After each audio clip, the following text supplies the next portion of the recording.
Hello, मी सायली आणि आज आम्ही जात आहोत खेळण्यांच्या म्युझियममध्ये. तर म्हटलं की तुमच्यासोबत पण शेअर करू की इथल्या खेळण्यांचे म्युझियम कसे असतात ते.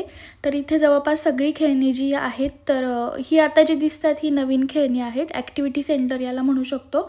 आणि इथे सगळे मुलं असे छान छान ॲक्टिव्हिटीज पण करत होते आणि खेळत पण होते.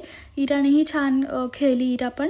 आणि हे जे म्युझियम आहे ना, तर इथे जसे जसे खेळणे नवीन नवीन येतात तसे इथे हे स्टोअर करतात, की म्हणजे यांच्याकडे खूप जुने पण खेळणे त्यांनी स्टोअर करून ठेवले आहेत.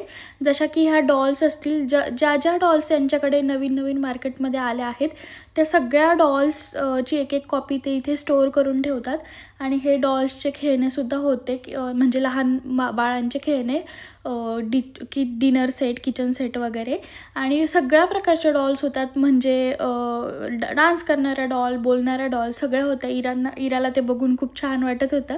आणि ही जी ट्रेन बघताय ना, तर ही ट्रेन जवळपास 1890मध्ये यांच्याकडे आली होती. आणि इथे लाकडी खेळणे, जसं मी म्हटली की इथे लाकडी खेळणे असतात, तर हे डॉग्स किंवा सगळे ॲनिमल्स, एलिफंट, हिप्पो वगैरे, हे सगळे ॲनिमल्ससुद्धा लाकडाचे त्यांनी ठेवले होते. लाकडी असा हा छान किचन सेट पण होता. आणि इराने लगेचच त्याच्यावर ताबा घेतला आणि अजिबात तिला इथून निघायचं नव्हतं, तिला खेळायचं होतं. तिला बळजबरी कसं तरी गोड बोलून काढून आणि मग आम्ही निघालो घरी जायला.